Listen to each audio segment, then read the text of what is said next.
ప్రభు పేరిట మీ అందరికీ వందనాలు. ఈరోజు వాక్య ధ్యానము యోహాను సువార్త 19వ అధ్యాయము 2వ వచనం చదువుకుందాం. సైనికులు ముళ్ళతో కిరీటమును అల్లి ఆయన తల మీద పెట్టి. దేవుడు ఈ వాక్య భాగం ద్వారా మనందరితో మాట్లాడును గాక. ఆమేన్. దేవునికి స్తోత్రం. హల్లెలూయా. Praise the Lord. మీ అందరికీ ప్రత్యేకమైన వందనాలు. Shalom, Maranatha. ప్రభు మనల్ని ప్రేమించి ఇంతకాలం నడిపిస్తూ బలపరుస్తూ మనల్ని పోషిస్తూ కరోనా మొదటి వేవ్ విజయవంతంగా దాటుకోవడానికి రెండో వేవ్ కూడా ముగించుకొని ఇలాగా ఎన్ని వేవులు వచ్చినా కానీ ఈ వేవుల్లో కూడా ఆయన సాన్నిధ్యాన్ని అనుభవిస్తూ ముందుకు సాగడానికి, ఆయన కృపను అనుభవిస్తూ ముందుకు సాగడానికి ప్రభు సహాయం చేస్తున్నాడు. ఆయన ఎంతైనా నమ్మదగినవాడు. మనం నమ్మదగిన వారము కాకపోయినప్పటికీ మనం ఎప్పుడో ఆదివారాలప్పుడో లేదా ఆయా సందర్భాల్లో మాత్రమే నమ్మదగిన వాళ్ళంగా ఉంటాం, ట్రస్ట్ వర్తీగా ఉంటాం. కానీ ఆయన ఎప్పుడూ నమ్మదగినవాడు. He's always trustworthy. He's trustworthy for ever. మనము అప్పుడప్పుడు మాత్రమే నమ్మదగిన వాళ్ళం. ఆయన ఎంతైనా నమ్మదగినవాడు. పిలిచినవాడు నమ్మదగినవాడు, పోషిస్తున్నవాడు నమ్మదగినవాడు, ప్రేమిస్తున్నవాడు నమ్మదగినవాడు. కాబట్టి దేవుణ్ణి మనం కలిగి ఉన్నాం. అందును బట్టి నేను ప్రభు నామాన్ని మహింపరుస్తున్నాను. ఆయన తన స్వభావాన్ని మార్చుకోలేదు. నిన్న నేడు నిరంతరము ఏకరీతిగా ఉన్నటువంటి దేవుడు, ఒకేలాగుంటాడు. సేమ్ గాడ్, అన్చేంజింగ్ గాడ్, ఏమాత్రం మార్పు లేనటువంటి దేవుడు. యాకోబు పత్రిక 1వ అధ్యాయములో మనం గమనిస్తే గమనముల వల్ల కలిగేటువంటి ఏ ఛాయ ఆయనలో లేదు అని రాయబడింది. అనగా మీకు సులభంగా అర్థం కావడానికి చెప్తున్నాను. కదలడం వల్ల మన కదలికలను బట్టి, లేకపోతే రాత్రిపూట కానీ పగలు సమయమైనా కానీ మన నీడలు కనిపించేటువంటి ఏ ఛాయ కానీ, ఎటువంటి షేకింగ్స్ కానీ, ఎటువంటి కలవరాలు కానీ ఎటువంటివి లేనివాడు. ఆయన స్టాండర్డ్గా ఉన్నాడు, ఫిక్స్డ్గా ఉన్నాడు, కన్ఫర్మ్ అయి ఉన్నాడు అని మనం దీన్ని బట్టి అర్థం చేసుకోవాలి. సరే, దేవునికి స్తోత్రం. మలాకీ గ్రంథం 3వ అధ్యాయంలో రాయబడింది, ఇశ్రాయేలు దేవుడైన యెహోవానని నేను మార్పు లేని వాడిని కనుక ఇశ్రాయేలు ప్రజలు లయము కాకుండా ఉన్నారు, నిర్మూలము కాకుండా ఉన్నారు. దేవుడు మారుతూ ఉన్నాడు అనుకోండి, ఈరోజు ప్రేమించేవాడు రేపు పగ తీర్చుకునే దేవుడు అయ్యాడు అనుకోండి, మనం ఎవరూ మిగిలేటువంటి అవకాశం లేదు. దేవుడు ప్రేమ కలిగిన వాడు. ఆదిలో నుంచి ఇప్పటి వరకు ఆదామా నువ్వెక్కడా అని అడుగుతున్నప్పటి నుంచి ఆయన హృదయంలో ఉన్నటువంటి గాఢమైనటువంటి ప్రేమ. దానికి ముందు ప్రేమ లేదా? ఆదికాండం 3వ అధ్యాయము 9వ వచనానికి ముందు ప్రేమ లేదా అంటే ఎందుకు లేదు? ఆదికాండం 2వ అధ్యాయంలో నేల మన్నును తీసి నరునిగా చేసి వాని నాసికా రంధ్రములో జీవవాయు ఊదాడే, ప్రేమ లేదా? ఒక నిర్జీవ శిలలాగా ఉన్నటువంటి ప్రతిమలాగా ఉన్నటువంటి నీవు చైతన్యాన్ని కోల్పోయిన నీలో చైతన్యాన్ని ఇచ్చాడే, ప్రేమ కాదా? నీకోసం ఓ ప్రణాళిక వేశాడే జగత్తుకు పునాది వేయబడక ముందే, నిత్యత్వంలోనే. అనగా ఆయన ప్రేమ యోహాను సువార్త 17వ అధ్యాయంలో యేసు ప్రభు తండ్రికి చేస్తున్న ప్రార్థనలో, సుదీర్ఘ ప్రార్థనలో మనం ధ్యానించాం. దానిలోంచి 30 సందేశాలు పైగా మనం మాట్లాడుకున్నాం. అందులో యేసు ప్రభు చెప్పిన మాట, తండ్రి నీవు నన్ను ప్రేమిస్తున్నావు, జగత్తుకు పునాది వేయబడక ముందే నువ్వు నన్ను ప్రేమిస్తున్నావు. దేవునికి స్తోత్రం. హల్లెలూయా. అనగా అప్పటి నుంచి నువ్వు నన్ను ప్రేమిస్తున్నావు. ఈ ప్రేమ నిన్నగాక మొన్నగాక లేకపోతే ఎప్పుడో వచ్చి షార్ట్గా వచ్చింది కాదు, కొద్ది కాలం క్రితం పుట్టింది కాదు. అందుకని ఇర్మియా గ్రంథంలో దేవుడు ఇర్మియాతో అంటాడు, నేను శాశ్వతమైన ప్రేమ చేత ప్రేమిస్తున్నాను. మనిషి తాత్కాలికమైన ప్రేమ చేత ప్రేమిస్తాడు, కానీ దేవుడు శాశ్వతమైన ప్రేమతో ప్రేమిస్తాడు. దేవునికి మాత్రమే శాశ్వతమైన ప్రేమతో ప్రేమించగలిగేటువంటి ఆ క్వాలిటీ ఉంది. కారణం ఏంటంటే మానవుడు శాశ్వతంగా ఉండేవాడు కాదు, తాత్కాలికంగా ఉండేవాడు. తాత్కాలికమైన ప్రేమను చూపిస్తాడు తప్ప తాత్కాలికంగా ఉండేవాడు శాశ్వతమైన ప్రేమను చూపించేటువంటి అవకాశం లేదు. కాబట్టి శాశ్వతుడైనటువంటి దేవుని మనం కలిగి ఉన్నాం. ఆయన ప్రేమను అనుభవిస్తూ మనం ముందుకు సాగుదాం. దేవునికి స్తోత్రం. హల్లెలూయా. ఈ సమయంలో రండి మనం దేవుని వాక్యాన్ని ధ్యానించుకుందాం. ఈ ఉదయకాలపు మీ వ్యక్తిగతమైన ధ్యానాలు ముగించుకొని బహుశా మీరు బ్రేక్ఫాస్ట్ చేయడానికి సిద్ధపడుతున్న సమయమేమో కనుక 8:30 తర్వాత మీరు ఈ సందేశం తర్వాత మీరు బ్రేక్ఫాస్ట్ చేయొచ్చు. దేవుని స్తుతించి దేవుని మాటలను తలపోసుకుంటూ మీ టేబుల్ మీద మీ కుటుంబ సభ్యులతో కలుసుకొని ఏదో హడావిడి లేకుండా మార్తమల్లా కాకుండా కూల్గా ప్రశాంతంగా మీ దినాన్ని మీ డేని మీరు ఆరంభించాల్సిందిగా మిమ్మల్ని ప్రేమపూర్వకంగా కోరుతున్నాను. ఈ దినమంతా దేవుడు మిమ్మల్ని నడిపిస్తాడు ఖచ్చితంగా. కారణం ఏంటంటే ఆయనకు నడిపించాలనే ఆశ ఉంది. ఆది నుంచి ఆయన తన ప్రజలను నడిపించాలనే ఆలోచన కలిగి ఉన్నాడు. నీ ఆలోచన చేత నువ్వు నన్ను నడిపిస్తావు. నువ్వు నన్ను నడిపిస్తావు, ఆ తర్వాత నువ్వు నన్ను మహిమలో చేర్చుకుంటావు అని భక్తుడు చెప్తున్న మాటలు తెలుసు. కనుక ఈ సమయంలో దయచేసి జ్ఞాపకం చేసుకోండి, మనలో నడిపించడానికి, తన ఆలోచన అనుగ్రహించి నడిపించడానికి సిద్ధంగా ఉన్న దేవుడు. ఆయన ఆలోచన అంటే ఆయన వాక్యమే, దేవుని వాక్యమే దేవుని ఆలోచన. The word of God is the council of God. కాబట్టి దీన్ని ప్రత్యేకంగా కౌన్సిలింగ్ చేసేవాళ్ళు అవసరమని కాదు నా మాటల యొక్క ఉద్దేశం. కౌన్సిలింగ్ చేసేవాళ్ళు ఉంటే ఉన్నారు, కానీ దేవుని వాక్యాలే, దేవుని న్యాయ విధులే, దేవుని సత్యాలే మనకు శాసనకర్తలు, లేకపోతే ఆలోచనకర్తలై ఉన్నవి అని 119వ కీర్తనలో, దై వర్డ్స్ ఆర్ మై కౌన్సిలర్స్, నా కౌన్సిలర్లు ఎవరు అని కీర్తనాకారుడు 119వ కీర్తనలో చెప్తున్నాడంటే, నీ వాక్యాలు, లేకపోతే నీ శాసనాలు, నీ మాటలు, నీ ధర్మశాస్త్రంలో మాటలు, ప్రవక్తల గ్రంథాల్లో మాటలు, పరిశుద్ధ గ్రంథంలోని మాటలు మనకు కౌన్సిలర్స్గా ఉన్నాయి. సరే, దేవుని స్తోత్రం. ఈ సమయంలో మన దేవుని వాక్యాన్ని ధ్యానించుకుందాం. యోహాను సువార్త 19వ అధ్యాయము 2వ వచనము. Gospel according to John 19th chapter verse 2. స్తోత్రం, స్తోత్రం. సైనికులు ముండ్లతో కిరీటమును అల్లి ఆయన తల మీద పెట్టి, దేవుని స్తోత్రం. And the soldiers wove a crown of thorns, put it on his head and put a purple robe around him.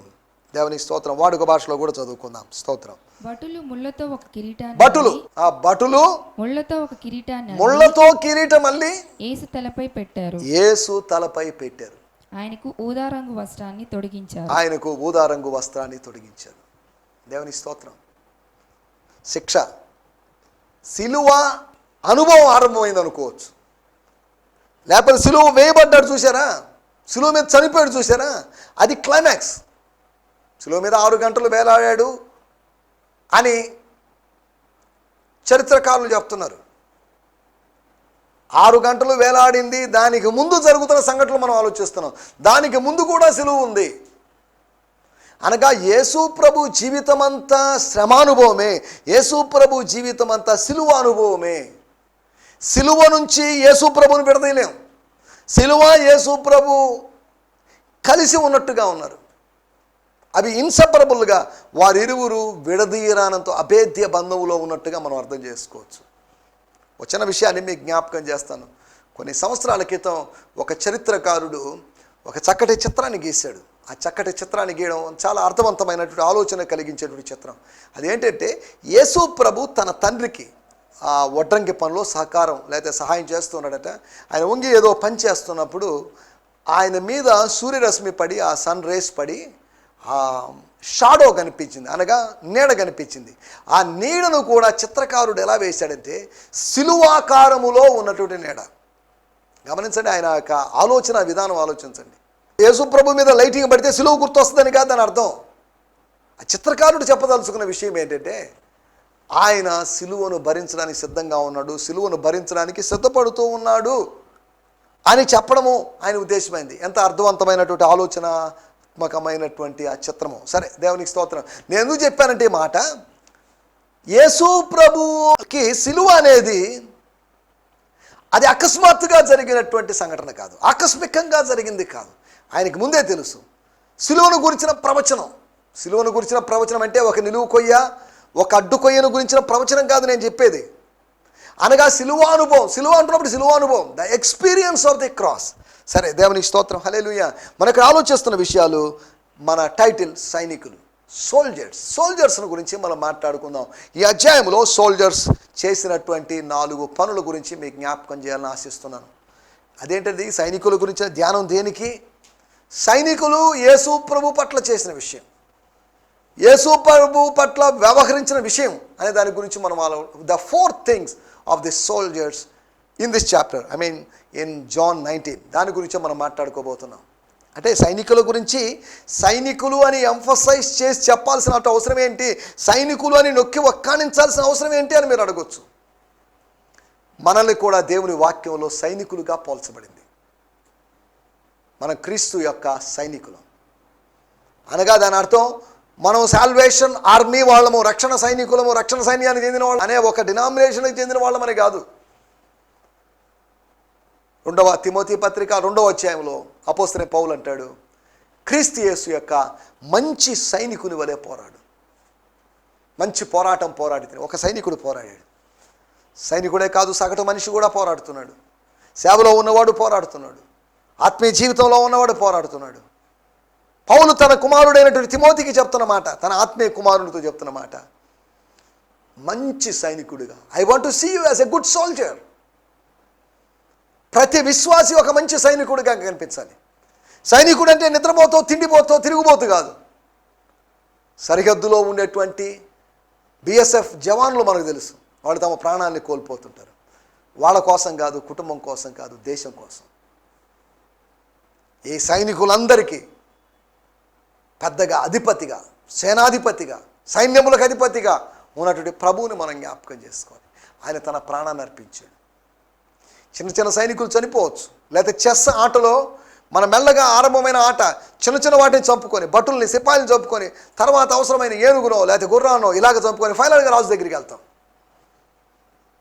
రాజు అనగా రారాజు, యూదుల రాజు, ఇశ్రాయేల్ రాజు, యేసు ప్రభు అనేటువంటి రాజు చంపబడుతున్న సందర్భం. అనగా ఆ సైనికులకి యేసు ప్రభువుకు సంబంధం ఉందని కాదు నేను చెప్పడం, జాగ్రత్తగా ఆలోచించాలి. సైనికుల గురించి మనం కొద్దిగా ఆలోచిద్దాం. ఎందుకు ఆలోచిస్తున్నామంటే మనము సైనికులం, వీళ్ళు భౌతికమైన సైనికులు, మనము ఆత్మ సంబంధమైన సైనికులం. Every Christian is a spiritual soldier. అలాగైతే మన ఆయుధాలు ఏంటి అని ఆలోచిస్తే 2 కొరింథీ పత్రిక 10వ అధ్యాయంలో రాయబడింది, మన ఆయుధాలు భౌతికమైనవి కాదు, శరీర సంబంధమైనవి కాదు. అవి అపవాది యొక్క దుర్గాలను పడగొట్టడానికి, అపవాది యొక్క టవర్స్ను పడగొట్టడానికి, అపవాది యొక్క గోపురాలని, బురుజులని, కావలి కోటల్ని పడగొట్టడానికి పనికొచ్చేవి. అనగా ఎఫెసీ పత్రిక 6వ అధ్యాయంలో చెప్పబడినట్లుగా ఒక ఆర్మర్ ఆఫ్ గాడ్, అనగా దేవుని యొక్క సర్వాంగ కవచం, అనగా శరీరాన్ని మొత్తాన్ని కప్పి, ఒక జీవితాన్ని మొత్తం కప్పుకొని, అనగా హెల్మెట్ మొదలుకొని, అనగా శిరస్త్రాణం మొదలుకొని, సువార్త వలన సిద్ధ మనసు జోడు అనేటువంటి ఆ చెప్పుల వరకు, శాండల్స్ వరకు, పైనుంచి కింద దాకా మన బాడీ కవర్ అయిపోయింది. దేనివలన? వస్త్రాలతో కవర్ అయిందని కాదు, ఆయుధాలతో కవర్ అయింది. వస్త్రాలతో కప్పబడింది దేహం, తర్వాత ఆయుధాల చేత దాచబడింది. ఆయుధాల చాటున ఉంది. విశ్వాసం అనే డాలు అని రాయబడింది, సత్యం అనే దట్టి అని ఉంది, లేకపోతే వాక్యమను ఆత్మ ఖడ్గము, ఇలా వేరే వేరే విషయాలు రాయబడ్డాయి. వాటిలోకి మనం వెళ్ళలేదు. మనం ఇక్కడ ఆలోచిస్తున్న మాట, మనము సైనికుల్లాగా మారాలి. అనగా యాక్టివ్నెస్. సైనికులు అనగానే ఇంత పెద్ద పొట్టలు వేసుకొని ఇంత లావుగా ఉండేవాళ్ళని కాదు, అటువంటి వాళ్ళని తీసుకొని పోయాం. సరిహద్దులో నిలబడ్డాం. శత్రువు వచ్చి బాంబులు పేలుస్తున్నప్పుడు, గుళ్ళ వర్షం కురిపిస్తున్నప్పుడు వాడు పరిగెత్తలేక ప్రాణాన్ని కోల్పోతాడు. సైనికుడు యాక్టివ్గా ఉంటాడు, వాడికి ఎక్సర్సైజ్లు ఉంటాయి, వాడికి బలం ఉంటుంది, వాడికి బలమైన ఆహారం ఉంటుంది. ఇటువంటి వాడే సైనికుడిగా. అందుకనే సైనికుని కోసం ఎక్కువ మోతాదులో ధనాన్ని ఖర్చు పెడుతుంటారు దానికి సంబంధించిన వ్యక్తులు. సరే, దేవునికి స్తోత్రం, హల్లెలూయా. నా మాటల యొక్క ఉద్దేశం, మనం సైనికుల్లాగా ఉండాలి. సైనికులు చేసినట్టు 4 పనుల గురించి మీకు జ్ఞాపకం చేస్తాను. 19వ అధ్యాయము 2వ వచనము. స్తోత్రం. సైనికులు ముళ్ళతో కిరీటము నల్లి, సైనికులు ముళ్ళతో కిరీటము నల్లి ఆయన తల మీద పెట్టి, సైనికులు చేసిన పని కిరీటాన్ని అల్లారు. కిరీటం బైబిల్లో మనకు తెలిసిన ఒక ఆయన ఉన్నాడు, ఆయన పేరు స్టీఫానోన్ అంటే దాని అర్థం కిరీటం అని అర్థం. కిరీటము అంటున్నప్పుడు దానికి 2 అర్థాలు ఉన్నాయి. ఒకటి జయించిన వాడి నెత్తి మీద పెట్టేదని ఒకటి, రెండోది జయమాల, ద గార్లెండ్, అనగా గెలిచిన వాళ్ళకి గౌరవార్థం వేసేటువంటి పూలమాల లాంటిది. కన్నడ బైబిల్లో కూడా అక్కడక్కడ జయించువానికి జీవ కిరీటం ఇస్తానని రాయబడింది. అక్కడ రాబడి జయిస్తుదవనికే జయమాలవను కొడువను అంటే దాని అర్థం ఏంటంటే జయించేవానికి జయమాలను ఇస్తాను, కిరీటం కాదు. కిరీటమా మాల, లేకపోతే కిరీటమా పూలమాల ఏంటి అనే విషయాలకు మనం వెళ్ళలేదు. కానీ అనగా ఒక పదానికి స్టీఫానోన్ లేకపోతే స్టీఫానోస్ అనేటువంటి మాటకు 2 అర్థాలు ఉన్నాయి అనేటువంటి సంగతిని మీకు గుర్తు చేస్తున్నాను. అంటే ఇక్కడ ముళ్ళతో కిరీటం అల్లారు అని రాయబడింది. గమనించాలి, ఆ సందర్భం ఇంచుమించు ఎర్లీ మార్నింగ్ టైం, 4 గంటలకి 4-6కు మధ్యలో ఉన్న సమయం, అంత తెల్లవారుజాము సమయంలో వాళ్ళకి ముళ్ళు ఎక్కడ దొరికాయో, లేదా ముళ్ళ కంప ఎక్కడ దొరికిందో, ముళ్ళ తీగలు ఎక్కడి నుంచి దొరికాయో మనకు అర్థం కాని పరిస్థితి. లేదా ఆ పక్కన ఉన్నప్పుడు ఆ సైనికులు ఈయన్ని యేసు ప్రభువుని తీసుకుని వస్తున్నప్పుడు, బంధించి తీసుకుని వస్తున్నప్పుడు బహుశా కనిపించా, ఓకే ఈయనతో ఆడుకునేటప్పుడు, ఈయనతో పరిహాసం చేసేటప్పుడు 1 కొమ్మ 2 కొమ్మలు తీసుకొని గుచ్చుకుపోయేటువంటి ఈ ముళ్ళు ఉన్నటువంటి ఈ కొమ్మలు తెంచుకోవాలని అనుకోండొచ్చు. ఎవరో ఒకరు సైనికులు వెళ్ళి, ఒకరిద్దరు వెళ్ళి ఆ కొమ్మలు తెచ్చింటారు, దాన్ని అల్లారు, జడలు అల్లినట్టుగా దాన్ని అల్లారు, దాన్ని పేనారు, ఒకదానికి ఒకటి లింక్ చేశారు. తద్వారా యేసు ప్రభు యొక్క తలలోకి ముళ్ళు బలంగా దిగాయి అని చరిత్ర చెప్తున్న విషయం. కొంతమంది చరిత్రకారులు, బైబిల్ పండితులు చెప్పిన విషయం. సాధారణంగా మనం సిలువ సన్నివేశంలో యేసు ప్రభు సిలువలో వేలాడుతున్నప్పుడు ఆయన తల మీద ముళ్ళ కిరీటం కనిపించదు. కానీ యేసు ప్రభు తల మీద ముళ్ళ కిరీటము చివరి వరకు ఉంది అని కొంతమంది చరిత్రకారులు చెప్తున్నారు. సరే ఉందా, కిరీటం చివరి వరకు ఉందా, మధ్యలో తీసేశారా, సిలువ వేయబడ్డానికి ముందుగా తీసేశారా ఏంటి అనే దానిలో మనం వెళ్ళలేదు. కొంతమంది చెప్తున్న విషయం ఏంటంటే దాన్ని ముందుగా తీసేసి ఉండొచ్చు సిలువ వేయబడ్డానికి ముందుగా. కారణం ఏంటంటే ఆ హెడ్కి జరిగేటువంటి ఆ ఇంజురీ వలన, తలలోకి చొచ్చుకొని పోయినటువంటి ఆ ముళ్ళ వలన రక్తస్రావం అధికంగా జరిగి త్వరగా మనిషి చచ్చిపోయే అవకాశం ఉంది, ఆ నేరస్తుడు చనిపోయే అవకాశం ఉంది. ఇంకా కొంతమంది ఆ ముళ్ళ గురించి, ఆ ముళ్ళ యొక్క పొడవు లేకపోతే దాని యొక్క వాడితనం గురించి జస్ట్ జనరల్ ఇన్ఫర్మేషన్ ఇచ్చారు. అదే సమయంలో నేను ఒక చోట ఒక పుస్తకంలో చదివిన విషయం ఏంటంటే, వాళ్ళు ఆ ముళ్ళు తీసుకొని గుచ్చినప్పుడు, దాన్ని సుత్తితో కుట్టినప్పుడు ఒక ముళ్ళు తలలోంచి కంట్లోంచి అలా బయటకు వచ్చింది అని రాసుకుంటూ వచ్చారు. ఇవి ఎంతవరకు వాస్తవమో, లేకపోతే ప్యాషన్ ఆఫ్ క్రైస్ట్ అనేటువంటి సినిమాలో, మెల్ గిబ్సన్ గారి సినిమాలో ఉన్నట్టుగా యేసు ప్రభు యొక్క శ్రమలను చాలా తీవ్రంగా అక్కడ చూపిస్తాడు. బైబిల్లో కూడా అలా చూపించలేదు. అది బహుశా కొంతమంది ఆ యూదుల మీద ఉన్నటువంటి వ్యతిరేకతను వ్యక్తం చేయడానికి అలా తీశారు, చూపారు అని చెప్తున్నారు. వాటిలోకి వెళ్ళడం లేదు. ఏదేమైనప్పటికీ మన పాయింట్ ఏంటంటే, ఒకటి నంబర్ 1, వాళ్ళు ముళ్ళ కిరీటం అల్లారు. ఎవరోళ్ళు? సైనికులు అని రాయబడింది. ఎవరి సైనికులు అని మనం కొద్దిగా జాగ్రత్తగా ఆలోచిస్తే, మనం సువార్తలు చదివినప్పుడు, అనగా 4 సువార్తలు చదివినప్పుడు 2 రకాల సైనికులుగా మనం సైనికులు గుర్తించు. 2 రకాల సైనికులు ఏంటి? చదవండి ఒక మాట. లూకాసు వార్త 23వ అధ్యాయము 11వ వచనంలో మనం గమనిస్తే, లూకాసు వార్త 23వ అధ్యాయము 11వ వచనం. హేరోదు తన సైనికులతో కలిసి, హేరోదు తన సైనికులతో కలిసి, స్తోత్రం. హేరోదు యొక్క సైనికులు లూకాసు వార్త 23వ అధ్యాయంలో గమనించాల్సిన విషయము, అన్నా, కయప, పిలాతు అనే 3 దగ్గర జరిగిన విచారణ గురించి మాత్రమే యోహాన్ రాశాడు. హేరోదు దగ్గర జరిగినటువంటి విచారణ యోహాన్ రాయలేదు. కానీ హేరోదు దగ్గర జరిగిన విచారణ గురించి లూకా రాశాడు. అనగా లూకా సువార్తలోని ఇన్ఫర్మేషను, యోహాన్ సువార్తలోని ఇన్ఫర్మేషన్ కలిపితే అన్న, కయప మరియు పిలాతు మరియు హేరోదు అనే 4 దగ్గర యేసు విచారించబడ్డాడు అని మనం అర్థం చేసుకోవాలి. సరే 4, 5 లేకపోతే 3 అనేటువంటి వివాదాల్లోకి వెళ్ళి ఎంతమంది దగ్గరికి వెళ్ళినప్పటికీ కూడా ఆయనలో ఏమాత్రం నేరం లేదు, దోషము లేదు అని మాత్రమే డిక్లేర్ చేయబడింది.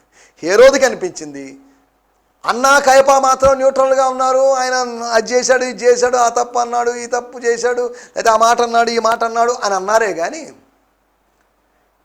పిలాతు ఖచ్చితంగా చెప్పాడు, నాకే దోషం కనబడలేదు. అంతేకాకుండా హేరోదు అన్నాడు, నాకు కూడా ఏం కనిపించలేదు. అన్యజనులకి ఆయన నిర్దోషిగా కనిపిస్తున్నాడు, కానీ ఆత్మీయులకు ఆయన దోషిగా కనిపించడం విచారకరమైన విషయం. సరే ఏదేమైనప్పటికీ సైనికులు చేసినటువంటి మొట్టమొదటి పని కిరీటాన్ని అల్లారు. సైనికులు చేసినటువంటి పని ఏంటి? ఇంకా 3 పనుల గురించి కూడా మనం ఆలోచిద్దాం. ఇదే అధ్యాయంలో 24వ వచనంలో. స్తోత్రం.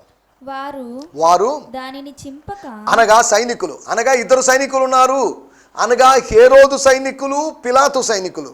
లూకా 23లో హేరోదు సైనికులు, యోహాను సువార్త 19వ అధ్యాయంలో పిలాతు సైనికులు, అనగా అక్కడ ఇక్కడ సైనికులు ఉన్నారు. సరే దేవుని స్తోత్రం. వారు దానిని చింపక, యేసు ప్రభు యొక్క పై వస్త్రాన్ని చంపక, అది ఎవనికి అనగా ఆయన వస్త్రాలు తీసివేసి ఊదా రంగు వస్త్రాలతో కప్పారు కదా, ధరింపజేశారు కదా, అప్పుడు ఆయన పై వస్త్రాన్ని తీసివేసి దాన్ని అలుచుకోలేదు వాళ్ళు. అది ఎవనికి వచ్చునో అని దానికోసరము చీట్లు వేయదుము అని ఒకరితో ఒకరు చెప్పుకొనిరి. వస్త్రం కోసం యేసు ప్రభువు ధరించినటువంటి వస్త్రం, పొడవైనటువంటి వస్త్రం, కుట్టు లేకుండా ఉన్నటువంటి వస్త్రం, ఆ యాజక రాజరికపు వస్త్రం కోసం వాళ్ళు చీట్లు వేసుకున్నారు. ఎందుకంటే లేఖనాల్లో రాయబడింది చీట్లు వేశారు అని. ఆ చీట్లు వేశారు అని చెప్పిన ప్రవచనం నెరవేరడానికి అలా జరిగింది. సరే, దేవునికి స్తోత్రం. మనం ఆలోచిస్తున్నట్టు రెండో మాట, వాళ్ళు చీట్లు వేశారు. అన్ని జనులకి చీట్లు వేయడం అలవాటే. యోనా గ్రంథం 1వ అధ్యాయంలో సముద్రం మీదకి ఆ ఉప్పెన, లేకపోతే ఆ ప్రమాదం, ఆ తుఫాను, పెద్ద తుఫాను రావడానికి కారణం ఏంటని వాళ్ళు ఆలోచించారు. దానికి చీట్లు వేశారు. ఇది ఎవరి మిస్టేక్ వలన జరిగింది, ఎవరిని బట్టి కలిగింది ఈ కీడు అని భావించి ఆ చీటి యోనా మీదకి వచ్చింది వేరే విషయం.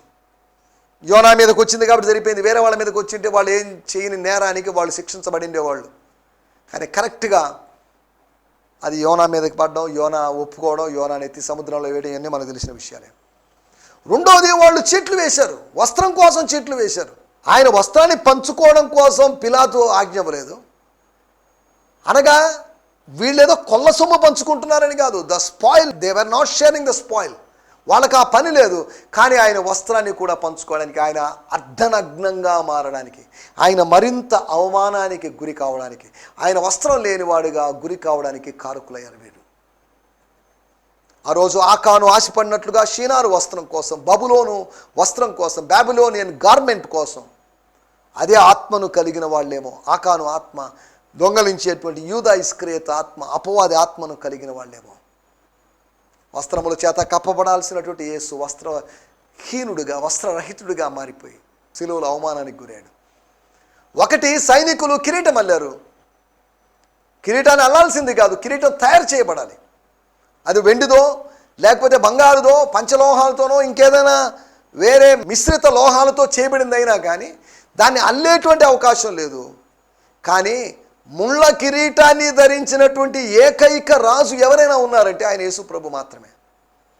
ప్రపంచంలో బంగారు కిరీటాలు, వజ్రాలు, ముత్యాలు, రత్నాలు కలిగినట్టు కిరీటాలు ధరించిన రాజులు ఉన్నారు. కానీ ముళ్ళ కిరీటం ధరించినటువంటి ఆయన మకుటము లేని మహారాజు అయినప్పటికీ కూడా, కిరీటం లేని మహారాజు అయినప్పటికీ కూడా ముళ్ళ కిరీటాన్ని ధరించినవాడు. దేవుని స్తోత్రం, హల్లెలూయా. తండ్రి దగ్గర ఆయన జీవ కిరీటాన్ని, లేకపోతే కిరీటము ధరించడానికి సిద్ధుడైన వాడు, లేదా యోగ్యత పొందినవాడు. దేవుని స్తోత్రం. మనకి ఆలోచిస్తున్న విషయము, ఒకటి, సైనికులు కిరీటం అల్లారు. యేసు ప్రభువుకు కిరీటాన్ని అర్పించాల్సిన వాళ్ళంగా ఉన్నాము, అనగా ఘనతను చెల్లించాల్సిన వాళ్ళంగా ఉన్నాం. ఆ గొర్రెపిల్ల ఎదుట 24 పెద్దలు తమ కిరీటాలని పారవేశారు అని రాయబడింది. మనం కూడా దేవుని సన్నిధికి వచ్చే మన కిరీటాలు అనబడిన మన ఘనతలు, మన ప్రెస్టేజులు, మన హోదాలు, ఇవన్నీ మనం పడవేయాల్సినటువంటి అవసరం ఉంది. మనల్ని మనం తగ్గించుకోవాల్సి, గొర్రెపిల్ల ఎదుట నువ్వు తగ్గించుకోవాలి. దేవుని గొర్రెపిల్ల ఎదుట. దేవుని స్తోత్రం. ఒకటి, ఆ సైనికులు భౌతికంగా, పరిహాసపూర్వకంగా వారు కిరీటం అల్లారు. కానీ మనం సుతుల సింహాసనాన్ని ఆయనకి వేసి ఆయన మనం గణపరచాల్సినట్టు అవసరం ఉంది. రెండో విషయము, మనం ఆ సైనికులు ఆయన వస్త్రాన్ని పంచుకున్నారు. ఏలియా వస్త్రాన్ని, ఏలియా దుప్పటిని ఎలీషా కోరుకున్నాడు. అనగా యేసు ప్రభు వస్త్రం అభిషేకానికి గుర్తుగా ఉంది, అనాయింటింగ్కి గుర్తుగా ఉంది. Mantle, it represent the anointing.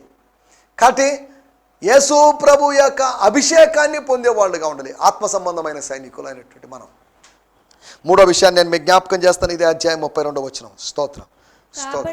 కాబట్టి సైనికులు వచ్చి ఆయనతో కూడా సిలువ వేయబడిన మొదటి వాని కాళ్ళను రెండవ వాని కాళ్ళను విరుగగొట్టిరి. అనగా మొదటోడి రెండోవాడి కాళ్ళు, అనగా కుడివైపున ఉన్న వాని కాళ్ళు, ఎడమవైపున ఉన్న వాని కాళ్ళు, అనగా పశ్చాత్తాపడిన వాని కాళ్ళు, ప్రభువు మీద దోషారోపణ చేసిన వాని కాళ్ళు, అనగా ఇద్దరు కాళ్ళు, అనగా 4 కాళ్ళను వాళ్ళు విరగొట్టారు. అక్కడ 6 కాళ్ళు ఉన్నాయి. 6 కాళ్ళలో 4 కాళ్ళు విరగొట్టబడ్డాయి. కాళ్ళను విరగొట్టడం అనగా త్వరగా రక్తస్రావం జరిగిపోయి ఆ మనిషి చనిపోవాలి. ఎందుకంటే విశ్రాంతి దినం వరకు ఉండడానికి వీల్లేదు. విశ్రాంతి దినం ఆరంభించబడితే ఆ దేహాలు శిలువ మీద ఉండడానికి వీల్లేదు అనేది వాళ్ళ విధానం. ఆకాశ పక్షులు వచ్చి ఆ దేహాన్ని పొడుచుకొని పోవడం అది సరైన విధానం కాదు అని భావించి వాళ్ళు అలా చేసేవాళ్ళు. ఒకటి, కొరడాలు కొట్టి లేకపోతే కొరడా దెబ్బలకే చచ్చిపోయేవాళ్ళు ఉన్నారు. రెండోది, సిలువ వేస్తూ సిలువలోనే చనిపోయేవాళ్ళు ఉన్నారు. మూడోది ఆ కాళ్ళు విరగ్గొట్టడం ద్వారా చనిపోయేవాళ్ళు ఉన్నారు. ఇలా 3 విధాలుగా మనుషులు చనిపోయే అవకాశం ఉంది నేరస్తులు రోమీలు విధించినట్టు శిక్షకి. మూడోదిగా మనం ఆలోచిస్తే వాళ్ళు కాళ్ళు విరగ్గొట్టారు. మనం కాళ్ళు విరగ్గొట్టేటువంటి సైనికులం కాదు, కాళ్ళను బలపరిచేటువంటి, లేకపోతే కాళ్ళను ప్రోత్సహించేటువంటి, కాళ్లకు సువార్త వలన సిద్ధ మనసు అనే జోడిని తొడిగించేటువంటి సైనికులం మనం. 4వ విషయాన్ని నేను మీకు జ్ఞాపకం చేస్తాను. ఇదే అధ్యాయంలో 34వ వచనం. స్తోత్రం. సైనికులలో ఒకడు ఈటతో ఆయన ప్రక్కను పొడిచెను, వెంటనే రక్తమును నీళ్లును కారెను. యేసు ప్రభు అనే వ్యక్తి యొక్క చుట్టుపక్కల లేకపోతే అటు ఇటు యేసు ప్రభు స్థానంలో బరబ్బా ఉండాల్సినోడు, యేసు ప్రభు శిలువ మీద వేలాడాల్సిన వాడు కాదు, యేసు ప్రభు స్థానంలో బరబ్బా ఉండాలి. 3 డిక్లేర్ అయిపోయారు. కానీ అనుకోకుండా బరబ్బా ప్లేస్లో యేసు ప్రభు వచ్చాడు. అటుపక్క గెస్మస్, ఇటుపక్క డెస్మస్ అనేటువంటి 2 సైనికులు వేలాడుతున్నారు. లేకపోతే 2 నేరస్తులు, 2 అపరాధం చేసిన వాడు, అతిక్రమకారులలో ఆయన ఒకడుగా ఎంచబడ్డాడు. దేవుని స్తోత్రం. మధ్యలో అతిక్రమం చేయనివాడు, అపరాధం లేనివాడు అయినటువంటి యేసు. 4వ విషయం నిశ్చయం చేసుకోండి. They confirm the death of Jesus Christ. యేసు ప్రభు యొక్క మరణాన్ని నిశ్చయం చేస్తారు. పరిశుద్ధాత్మ శక్తి ద్వారా, లేఖనాలతో సహాయం ద్వారా యేసు ప్రభు యొక్క మరణ పునరుత్థానాన్ని మనం నిశ్చయం చేసుకోవాల్సినటువంటి ఆత్మ సంబంధమైన సైనికులంగా ఉన్నాం. దేవుని స్తోత్రం. హల్లెలూయా. నా మాటలు నేను ఇక్కడ ముగించేస్తున్నాను. దయచేసి కళ్ళు మూసుకోండి, తలలోంచండి, చిన్న ప్రార్థన చేసుకుందాం. పరిశుద్ధుడైన మా దేవా, మీరు మాకు వినిపించిన మాటల కొరకే మీకు వందనం చేయిస్తున్నాం. యోహాను సువార్త 19వ అధ్యాయం నుంచి సైనికులు చేసినటువంటి 4 పనులు మీరు మాకు గుర్తు చేశారు. వాళ్ళు ముళ్ళ కిరీటం అల్లారని, ప్రభువా మీకు వందనం చేయిస్తున్నాం, వారు చీట్లు వేశారని, అంతేకాకుండా వారు కాళ్ళు విరగ్గొట్టారని, వాళ్ళు నిశ్చయం చేసుకున్నారని, అలాగే ఆత్మ సంబంధమైన మీ కుమారుడైన యేసుక్రీస్తు యొక్క శిష్యులంగా, నిన్ను గణపరిచే వాళ్ళంగా, ప్రభువా నీ వస్త్రాన్ని మేము పొందుకునే వాళ్ళంగా, అంతేకాకుండా నీ దాసుల యొక్క కాళ్ళను బలపరిచే వాళ్ళంగా, అంతేకాకుండా నీ యొక్క మరణ పునరుద్ధానాల గురించినట్టు ఆత్మ సంబంధమైన నిశ్చయతలో మేము ముందుకు సాగేవాళ్ళుగా, ఆత్మ సంబంధమైన యోధులుగా, సైనికులుగా, శూరులుగా మార్చమని యేసుక్రీస్తు నామములోనే ప్రార్థించగలుగుతున్నాం పరమ తండ్రి. ఆమేన్, ఆమేన్. దేవుని స్తోత్రం. మీ అందరికీ ప్రత్యేకమైన వందనాలు. రాబోయే దినాల్లో క్రీస్తు సైనికులుగా మారి ఆత్మ సంబంధమైన యుద్ధంలో ముందుకు సాగడానికి ప్రభు మనకు సహాయం చేయనుగాక. హల్లెలూయా. ఈ సందేశము మీకు ఆశీర్వాదకరంగా ఉందని నమ్ముచున్నాము. ప్రార్థన అవసరతల కొరకు మమ్మల్ని సంప్రదించవలసిన మా చిరునామా గిద్యోన్ మిషన్ చర్చ్, 6వ వీధి, శాంతినగర్, నెల్లూరు 4, ఆంధ్రప్రదేశ్. పిన్ 524004. మా ఫోన్ నంబర్లు 7036443613 మరి ఒక నంబర్ 9392293010. మా ఈమెయిల్ ఐడి gfihmi2015@gmail.com. దేవుడు మిమ్మును ఆశీర్వదించునుగాక. ఆమేన్.